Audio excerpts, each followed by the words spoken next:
Hello everyone, welcome to our YouTube channel. This is Vikas Kumar on my YouTube platform Agriverse education. Friends, आज की video में हम horticulture के जितने भी इंपॉर्टेंट गवर्नमेंट स्कीम है उसको हम यहाँ पे डिस्कस करेंगे। मेजरली आपको पता होगा mission for integrated development of horticulture, cluster development programme, clean plant programme और भी जैसे आपके चल रहे नेशनल हॉर्टिकल्चर मिशन है, कोकोनट बोर्ड का जो उनका स्कीम चलता है, बेम्बो मिशन है। तो ये सारी की सारी चीज़ें हम आज इस वीडियो में डिस्कस करने वाले हैं। क्या हिस्ट्री है हॉर्टिकल्चर कि जितनी भी स्कीम तो उसको मर्ज कर दिया गया था, कौन सी वो स्कीम है जिसके अंदर सारी स्कीम्स को मर्ज कर दिया गया है, वो भी हम देखेंगे। सबसे पहले हम देखेंगे जो आपका अम्ब्रेला स्कीम है, mission for integrated development of horticulture. इसको लॉन्च किया गया था 2014 में, 2014 में इसको लॉन्च किया गया था during the 12th plan with objective of horticulture development of with the holistic development of horticulture in the country. तो ये इसका ऑब्जेक्टिव था। तो इसमें क्या किया गया था कि पहले से कुछ स्कीम्स और कुछ बोर्ड्स थे जो कि हॉर्टिकल्चर सेक्टर में काम कर रहे थे। सेंट्रल सेक्टर स्कीम थी, सेंट्रल जो आपका स्पॉन्सर्ड स्कीम है वो भी थी। तो 6 ऑनगोइंग स्कीम को जो कि department of agriculture and farmers welfare के द्वारा चलाया जा रहा था, उनको मर्ज कर दिया गया। कौन कौन सी थी? 3 तो सेंट्रल स्पॉन्सर्ड स्कीम थी। क्या नाम है? एक है नेशनल हॉर्टिकल्चर मिशन, दूसरा है horticulture mission for north east and Himalayan states, तीसरा है नेशनल बेम्बो मिशन। 3 तो स्कीम हो गई और 3 सेंट्रल सेक्टर स्कीम है जो कि सेंटर के द्वारा बोर्ड स्थापित किए गए थे। नेशनल हॉर्टिकल्चर बोर्ड है, coconut development board and central institute of horticulture जो कि नागालैंड में है। तो ये 6 ऑनगोइंग स्कीम्स को यहाँ पे मर्ज करके mission for integrated development of horticulture इसको लॉन्च किया गया 2014 में। सबसे पहले देखते हैं नेशनल हॉर्टिकल्चर मिशन के बारे में। इसको लॉन्च किया गया था 2005 में and it is a centrally sponsored scheme जो कि हॉर्टिकल्चर के सेक्टर में हॉर्टिकल्चर के प्रोडक्शन को बढ़ाना, उसकी न्यूट्रिशनल सिक्योरिटी को एनहांस करना, फार्मर्स की इनकम को बढ़ाना, ये इसका एक ऑब्जेक्टिव था। इसके अंदर बहुत सारे interventions like post harvest management, rejuvenation of old orchards, protected cultivation and area expansion of the horticulture, जो आपका फ्रूट एरिया है, वेजिटेबल का एरिया है, प्लांटेशन क्रॉप का एरिया है, इन सबको बढ़ाना नेशनल हॉर्टिकल्चर मिशन का ऑब्जेक्टिव था। और अब ये scheme mission for integrated development of horticulture में मर्ज हो गई है। दूसरा है horticulture mission for north eastern Himalayan states, जो कि नॉर्थ ईस्टर्न स्टेट और जो हिमालयन स्टेट है आपके उत्तराखंड है, जम्मू एंड कश्मीर है, नॉर्थ ईस्टर्न स्टेट है आपके असम, अरुणाचल प्रदेश। तो ऐसे करके यहाँ पे इनको फोकस किया गया, यहाँ का जो हॉर्टिकल्चर सेक्टर है उनको एनहांस करने की बात करी गई। और जो बेम्बो मिशन जिसको अलग से एक स्कीम निकाली गई थी, सेंट्रल स्पॉन्सर्ड स्कीम, इसको भी इसमें मर्ज कर दिया गया। देन आपकी सेंट्रल सेक्टर स्कीम या फिर कह लें बोर्ड है 3 जो कि सेंट्रल सेक्टर के अंदर आते हैं, तो इनको भी इसमें डाल दिया। कोकोनट डेवलपमेंट बोर्ड जो कि कोकोनट सेक्टर में काम कर रहा था, central institute of horticulture Nagaland में सिचुएटेड है जो कि ट्रेनिंग फैसिलिटी प्रोवाइड करता है हॉर्टिकल्चर फार्मर्स को in the north eastern region. और 6th है नेशनल हॉर्टिकल्चर बोर्ड। तो ये 6 इंटरवेंशन या बोल ले 6 स्कीम्स थी जिसको मर्ज कर दिया गया। Mission for integrated development horticulture जो कि ministry of agriculture and farmers welfare के अंदर आता है।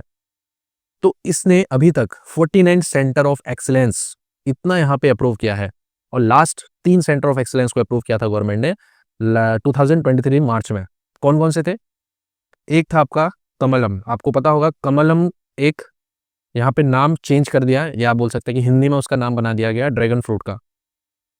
तो कमलम टू बी सेट इन बेंगलुरु, कमलम का centre of excellence. Mango and vegetables का इन जयपुर, उड़ीसा।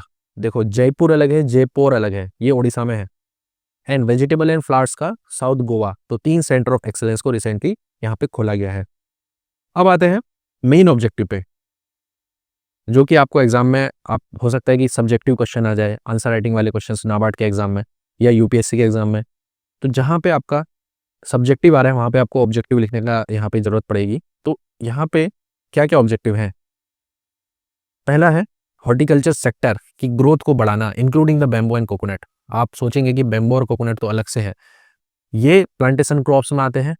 और प्लांटेशन क्रॉप्स आपके स्पाइसेस हो गई, आपका कोकोनट हो गया, फ्लावर्स हो गए, हनी प्रोडक्शन हो गया, वेजिटेबल, फ्रूट्स और मेडिसिनल एंड एरोमेटिक प्लांट्स, ये सभी के सभी हॉर्टिकल्चर सेक्टर में आते हैं। तो ये चीज़ तो आपको पता होनी चाहिए। तो पहला ऑब्जेक्टिव ये हो गया post harvest management, marketing, pre production, production, value chain production और आपका प्रोसेसिंग हो गया, और मार्केटिंग, ब्रांडिंग। तो ये सारी चीज़ों पे यहाँ पे होलिस्टिक अप्रोच है, इसको बढ़ावा देना। दूसरा है increase the aggregation of the farmers, farmers के एग्रीगेशन को यहाँ पे प्रमोट किया जाएगा। एग्रीगेशन का मतलब क्या है? फार्मर प्रोड्यूसर ऑर्गेनाइजेशन या फार्मर प्रोड्यूसर कंपनीज, जो कि एक ग्रुप होता है फार्मर्स का या एक स्पेसिफिक प्रोडक्ट के ऊपर काम करते हैं जो, तो उनको यहाँ पे इनकरेज करना। तीसरा है enhance horticulture production and to augment the farmer income and strengthen nutritional security. अगला है improve the productivity of way of quality germplasm, planting material and water use efficiency through micro irrigation. Micro irrigation को adopt करके यहाँ पे quality germ प्लास के production की बात करी गई है। और अभी आपको पता होगा कि लास्ट ईयर 2024 में जब बजट अनाउंस हुआ था, उसके बाद गवर्नमेंट ने अगस्त या सितंबर के मंथ में आपका एक स्कीम लॉन्च करी थी, क्लीन प्लांट प्रोग्राम। तो उसके अंदर भी ऑब्जेक्टिव क्या है कि क्वालिटी जर्म प्लास जो कि वायरस फ्री हो, डिजीज फ्री हो, उसका प्रोडक्शन करना और फार्मर्स को प्रोवाइड करना। तो जो आपका क्लीन प्लांट प्रोग्राम है वो भी आपका mission for integrated development of horticulture उसको कॉम्प्लीमेंट कर रहा है, तो ये भी आपको पता होना चाहिए। उस स्कीम पर भी अभी हम आएंगे थोड़ी देर बाद। अगला है स्किल डेवलपमेंट को यहाँ पे प्रमोट करना in the sector of horticulture and post harvest management, या फिर बोल सकते हैं कोल्ड चेन सेक्टर में यहाँ पे एम्प्लॉयमेंट एज वेल एज आपको ट्रेनिंग प्रोवाइड करता है। Now comes to the major intervention और activities covered under the MIDH। MIDH के अंदर आपका नर्सरीज हो गया, tissue culture units, production of quality seeds and planting material. तो इन सब के सेटअप के लिए यहाँ पे फाइनेंशियल असिस्टेंस दिया जाएगा गवर्नमेंट के द्वारा, तो वो भी हम बाद में देखेंगे क्या फाइनेंशियल असिस्टेंस यहाँ पे दिया जाता है। Area expenses like establishment of new orchards, garden for fruits, vegetable and flowers, तो इसके एरिया को बढ़ाना। Rejuvenation of unproductive old and sterile orchards, जो कि आपके अभी बंद हो गए हैं, जहाँ पे प्रोडक्शन करना बंद हो गया है, पहले वहाँ पे प्रोडक्शन हो रहा था, पुराने अनप्रोडक्टिव लैंड्स है उनको रिजुविनेट करना। नेक्स्ट जो कि बहुत इंपॉर्टेंट है, protected cultivation, poly house, walking tunnels, green house, तो इन सबको इनकरेज करना। यहाँ पे गवर्नमेंट एक सब्सिडी प्रोवाइड करती है। लेटर स्लाइड्स में बताऊंगा आपको कितनी % सब्सिडी दी जाती है गवर्नमेंट के द्वारा MIDH के अंदर। ऑर्गेनिक फार्मिंग एंड सर्टिफिकेशन को यहाँ पे प्रमोट करना। अब यहाँ पे एक क्वेश्चन आता है कि इंडिया में ऑर्गेनिक फार्मिंग का जो सर्टिफिकेशन होता है वो कौन सी एजेंसी यहाँ पे करती है? सही आंसर आप हमारे कमेंट सेक्शन में दीजिएगा। Creation of water resource structure and watershed management, beekeeping, जो मैंने बोला था कि हॉर्टिकल्चर का ही एक पार्ट है, beekeeping for pollination, horticulture mechanisation and creation of post harvest management and marketing infrastructure and training of farmers, जो कि बहुत इंपॉर्टेंट है, ट्रेनिंग वाला पार्ट। तो ये कुछ इंटरवेंशन है जो MIDH के अंदर इंक्लूड किए गए हैं। अब फंडिंग पैटर्न क्या है जो कि एग्जाम से पूछा जाता है। सेंट्रल गवर्नमेंट और स्टेट गवर्नमेंट का शेयर है 60-40 in the states other than north eastern and Himalaya state. North eastern Himalaya state में आपका 90:10 जो कि जनरली फॉलो किया जाता है सेंट्रल और स्टेट के अंदर में फंड का शेयरिंग। अब इसको हम क्या बोलेंगे? सेंट्रल स्पॉन्सर्ड स्कीम, क्योंकि यहाँ पे 100% फंडिंग नहीं कर रही है गवर्नमेंट। अगर 100% फंड सेंट्रल गवर्नमेंट की तरफ से आता तो उसको हम सेंट्रल सेक्टर स्कीम बोलते। अब इसके अंदर आपका जो मैंने बताया था 6 इंटरवेंशन को यहाँ पे मर्ज कर दिया गया था। 3 आपकी सेंट्रल स्पॉन्सर्ड स्कीम है, 3 है आपकी सेंट्रल सेक्टर स्कीम जो कि 100% फंडिंग करी जाती है इस आपकी सेंट्रल गवर्नमेंट के द्वारा। कौन कौन सी है? नेशनल हॉर्टिकल्चर बोर्ड है, coconut development board, central institute for horticulture Nagaland and the national level agencies NLA। यहाँ पे गवर्नमेंट ऑफ इंडिया का कॉन्ट्रीब्यूशन है 100%, तो ये आपको याद रखने की यहाँ पे जरूरत है। इंपॉर्टेंट फीचर्स क्या है?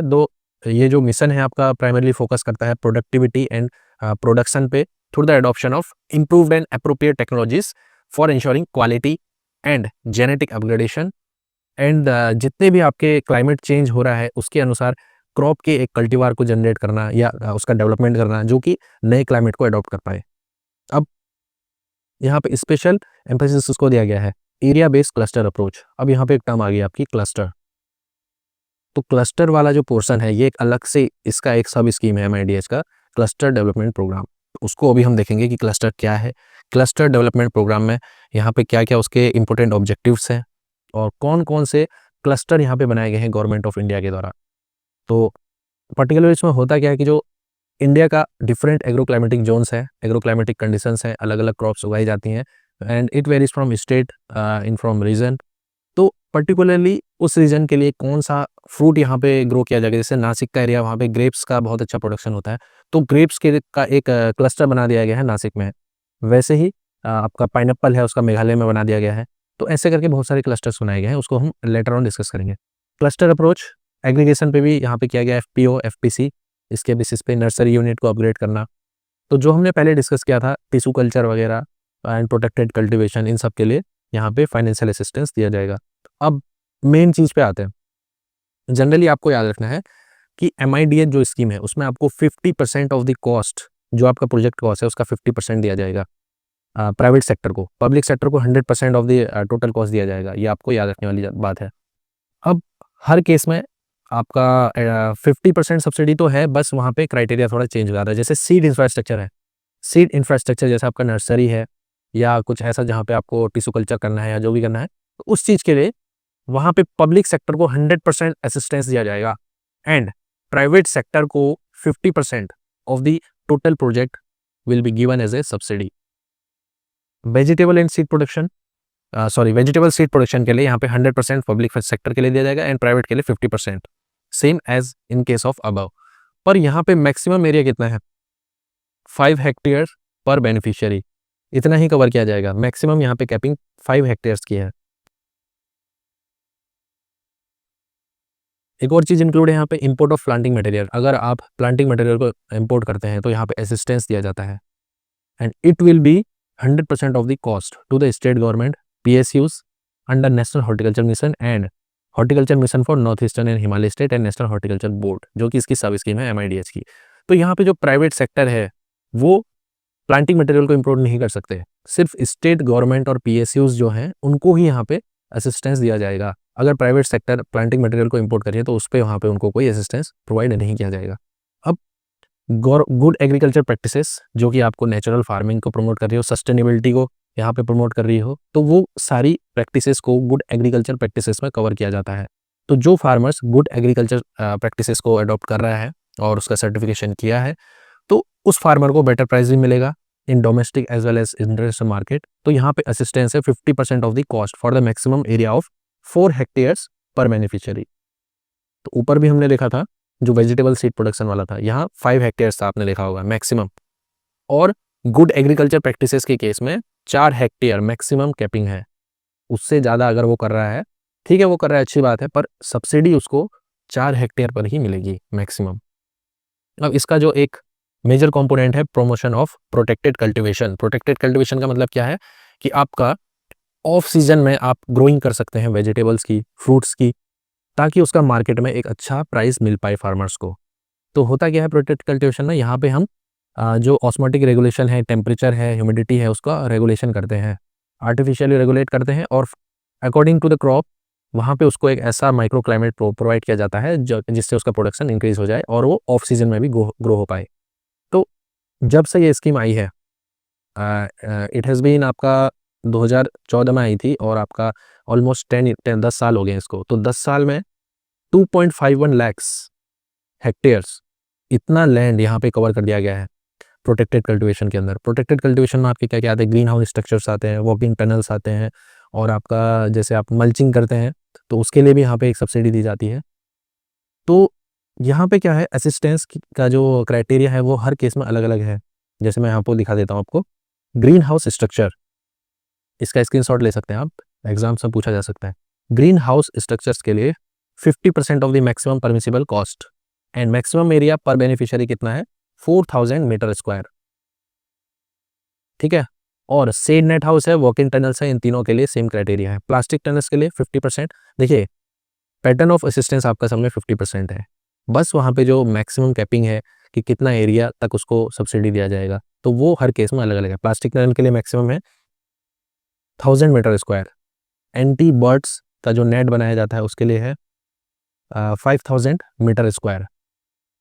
एंड आपका प्लास्टिक मल्चिंग जो है, प्लास्टिक मल्चिंग का मैक्सिमम एरिया है 2 हेक्टेयर, सबसे ज़्यादा 2 हेक्टेयर तक के लैंड में अगर आपने प्लास्टिक मल्चिंग आपको करना है, उसका जितना भी कॉस्ट होगा आपको 50% सब्सिडी मिल जाएगी अंडर द MIDH, ठीक है। तो ये तो हमने डिस्कस कर लिया MIDH के बारे में, जो कि एक अम्ब्रेला स्कीम है, बहुत सारे स्कीम्स इसके अंदर आती हैं। और एक अलग से स्कीम है क्लस्टर डेवलपमेंट प्रोग्राम, ये भी कहीं ना कहीं आपका MIDH से ही कनेक्टेड है, क्योंकि ये दोनों एक दूसरे को कॉम्प्लीमेंट करती हैं। ये भी कहीं ना कहीं प्रमोट कर रही है आपका MIDH स्कीम को। तो इसके अंदर क्या है, एक टर्म आती है क्लस्टर। क्लस्टर का मतलब क्या है? ये एक रीजनल या फिर जोग्राफिकल कंसंट्रेशन है of the targeted horticulture crop. कोई भी ऐसा प्रोडक्ट है हॉर्टिकल्चर का जो वहाँ पे मैक्सिमम उसकी ग्रोइंग हो रही हो according to the agro climatic condition. हो सकता है कि आपका मैंगो किसी रीजन पे बहुत अच्छा ग्रो हो रहा हो, उसकी प्रोडक्टिविटी वहाँ पे ज़्यादा हो। और जैसे आपको पता है नागपुर का आपका किन्नो, वहाँ का संतरा बहुत फेमस है। तो इस बेसिस पे क्लस्टर बनाया जाता है। तो यहाँ पे इसका मेजर ऑब्जेक्टिव क्या है? सबसे मेन ऑब्जेक्टिव है कि हॉर्टिकल्चर का जो वैल्यू चेन है उसको एनहांस करना, ताकि हॉर्टिकल्चर का जो डोमेस्टिक मार्केट है और जो इंटरनेशनल मार्केट है वहाँ पे अच्छा प्राइस मिल पाए। Starting from the pre production till the marketing and branding, यहाँ पे सपोर्ट प्रोवाइड किया जाता है क्लस्टर डेवलपमेंट प्रोग्राम के अंदर। प्री प्रोडक्शन हो गया, production, post harvest management, value addition and to logistic, marketing and branding. सोचिए, प्रोडक्शन से लेके प्री प्रोडक्शन, आपका seed preparation, seed bed preparation, जो आपका स्ट्रक्चर बन रहा है, फिर प्रोडक्शन हो रहा है, post harvest management, value addition, मान लो कुछ मैन्युफैक्चरिंग कर दी, सॉरी फूड प्रोसेसिंग कर दी, उसके बाद उसका ट्रांसपोर्ट, मार्केटिंग, ब्रांडिंग, सब काम इसके अंदर कवर किया जाता है। तो इससे क्या होगा, आपका पोस्ट हार्वेस्ट और या फिर जो आपके हार्वेस्ट लॉसेस हैं वो कम किए जा सकते हैं। अभी करेंटली इंडिया में ऑलमोस्ट 20 to 30% हॉर्टिकल्चर का पोस्ट हार्वेस्ट लॉस होता है। और पूरा एग्रीकल्चर को देखें तो एक डेटा था 9,000 करोड़, इतने का आपका लॉस हुआ था। तो यहाँ पे क्या होगा कि जो नई टेक्नोलॉजीज़ हैं, कोल्ड स्टोरेज है, या जो वैन चलती है आजकल ट्रांसपोर्टेशन के लिए, आपका फ्रीज वाली, तो उसको यहाँ पे अडॉप्ट किया जाएगा। तो इससे क्या है कि आपका कॉम्पिटिटिवनेस बढ़ेगा, क्लस्टर क्रॉप्स में उनको अच्छा प्राइस मिलेगा। तो ये क्लस्टर स्पेसिफिक इंटरवेंशन है, इंक्लूडिंग द ब्रांड प्रमोशन। एक ब्रांड की तरह यहाँ पे डेवलप किया जाएगा किसी प्रोडक्ट को, किसी पर्टिकुलर रीजन में जीआई टैग दिया जाएगा उसको। तो ये सारी चीज़ें एक दूसरे से कनेक्टेड हैं। तो सीडीपी क्या है? It is a geographical specialisation of horticulture clusters and promote integrated and market led development of pre-production, production, post-harvest, logistic, branding and marketing activities. Currently, जो ministry of agriculture and farmers welfare है, इन्होंने 53 horticulture cluster को identify किया है, out of which 12 have been selected for pilot launch of CDP. जब ये scheme आई थी तो 12 जो क्लस्टर्स बनाए गए थे वो एज ए पायलट बेसिस पे यहाँ पे लॉन्च किया गया था। अब इसका कन्वर्जेंस भी है और अदर स्कीम चलाई जा रही है, एमआईडीएस के साथ तो नो डाउट होगा ही।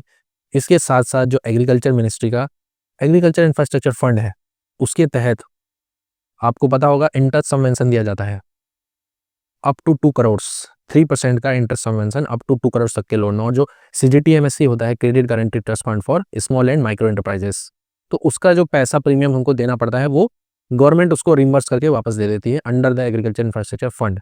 और ये आया कब था, इसके रिलेटेड हमने एक मतलब डेडिकेटेड वीडियो बनाई है, आप देख सकते हैं। वो वीडियो देखने के बाद आपको मतलब एआईएफ के बारे में कंप्लीट नॉलेज हो जाएगी। इसके साथ साथ एफपीओ को प्रमोट करना हमने ऑब्जेक्टिव्स में भी देखा कि एफपीसी एफपीओ को प्रमोट करना है, उसके लिए स्कीम भी चला रही है गवर्नमेंट ऑफ इंडिया। क्लस्टर कौन कौन से हैं जो पायलट बेसिस पे लॉन्च हुए थे, ये देख सकते हैं आप, एग्जाम्पल हैं बहुत सारे। लाइक आपका नासिक में आपका ग्रेप्स का हो गया, सोलापुर में, और आपका चित्रादुर्गा कर्नाटका में पोमग्रेनेट के लिए हो गया, वेस्ट जयंतिया हिल्स मेघालय में टर्मरिक के लिए हो गया। तो ऐसे करके अलग अलग क्लस्टर्स बनाए जा रहे हैं। ठीक है, ये देखिए इमेज, लखनऊ में आप देख सकते हैं आम का है, मेघालय में आपका अनानास, ये देखिए अनंतपुर में आपका है बनाना का। ठीक है,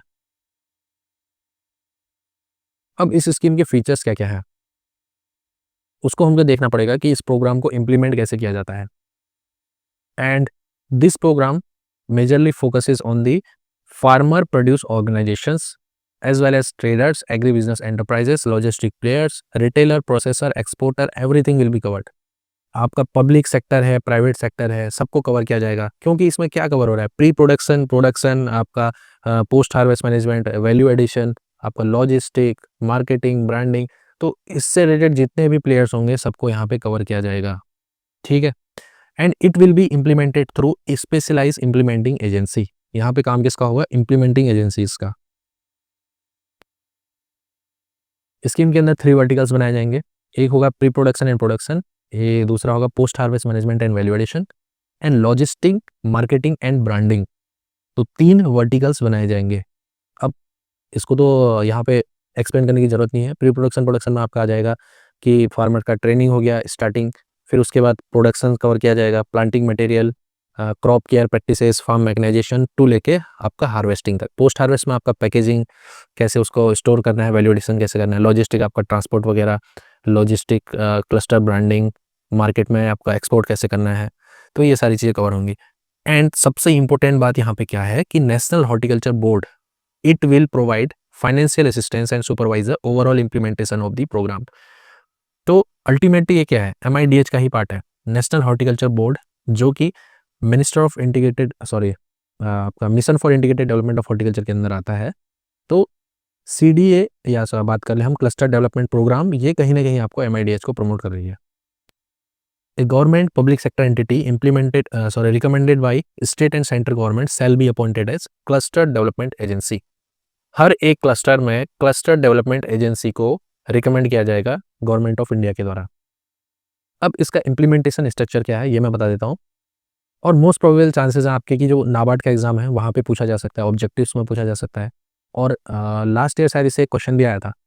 cluster development programme is designed to leverage geographical specialization of horticulture cluster for promoting integrated and market led development। ये तो हमने बात कर ली। तो इम्प्लीमेंटिंग स्ट्रक्चर क्या है, national horticulture board financial assistance and supervise करता है, गवर्नमेंट रिकमेंड करती है हर क्लस्टर का एक क्लस्टर डेवलपमेंट एजेंसी। फिर जो क्लस्टर डेवलपमेंट एजेंसी है ये क्लस्टर डेवलपमेंट सेल को एस्टेब्लिश करता है with a team of officers different sectors के, आपका फूड प्रोसेसिंग सेक्टर हो गया, मार्केटिंग सेक्टर हो गया, अलग अलग सेक्टर से एक सेल बनाते हैं। And CDA shall select implementing agency through call of proposals in open and transparent manner for different vertical of the clusters। जो मैं बात कर रहा था कि जो 3 हमने वर्टिकल्स बनाए थे उस वर्टिकल्स के जो प्लेयर्स होंगे उनको यहाँ पे इनवाइट किया जाएगा।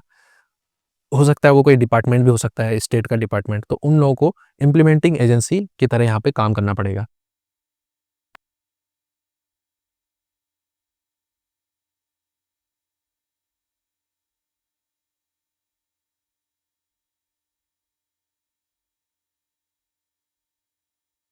ये देखिए यहाँ पे चार्ट भी है। सबसे टॉप में काम करेगा नेशनल हॉर्टिकल्चर बोर्ड या मिनिस्ट्री ऑफ एग्रीकल्चर। ये लोग क्या करेंगे, एक क्लस्टर डेवलपमेंट एजेंसी जो कि एक पब्लिक सेक्टर एंटिटी होगी इसको रिकमेंड करेंगे, यानी कि एक एस्टेब्लिश करेंगे एक CDA को। CDA देन एक आपका बनाएगा cluster development cells, and cluster development cell के बाद आपका होगा इम्प्लीमेंटिंग एजेंसी। इम्प्लीमेंटिंग एजेंसी जो कि 3 वर्टिकल्स के लिए अलग अलग होंगी। 3 वर्टिकल्स क्या क्या है, pre production and production, post harvest management and logistic, post harvest management and value addition and logistic marketing and branding. तो ये आपका यहाँ पे एक फ्लो चार्ट की तरह यहाँ पे मैंने आपको समझा दिया।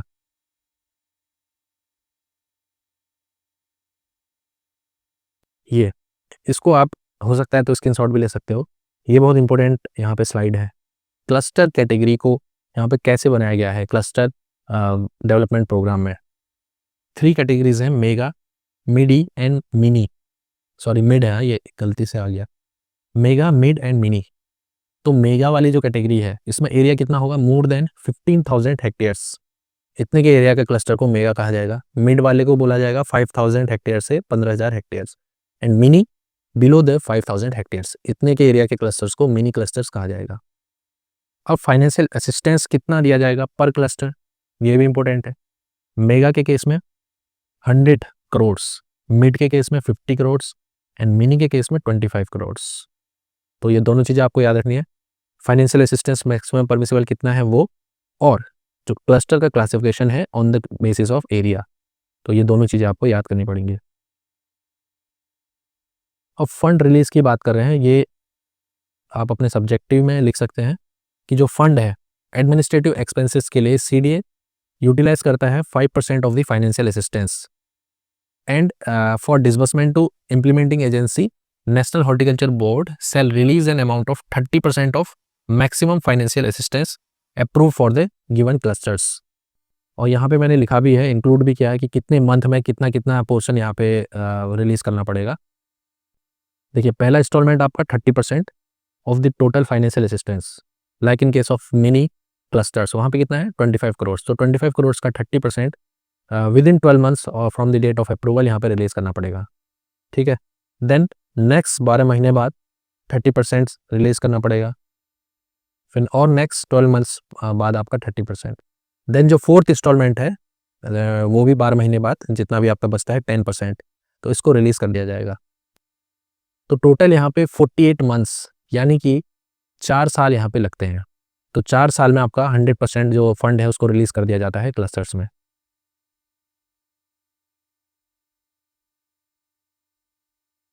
तो अभी तक तो हमने बात कर लिया आपका cluster development programme, mission for integrated development of horticulture. अब लास्ट आपका है क्लीन प्लांट प्रोग्राम। तो क्लीन प्लांट प्रोग्राम जो कि हॉर्टिकल्चर के सेक्टर में quality free, virus free germplasm को, प्लांटिंग मटेरियल को यहाँ पे प्रोड्यूस या फिर इसका डेवलपमेंट करने की बात करी जा रही है। रिसेंटली 9th of August 2024 को इसको लॉन्च किया गया था। Clean plant programme was approved on 9th of August 2024 and the total corpus of the scheme is 1765.67 crores. तो इसका मेन एम क्या है? To enhance the quality and productivity of fruit crops. Implement कौन कर रहा है? National horticulture board in collaboration with ICAR, Indian council of agricultural research.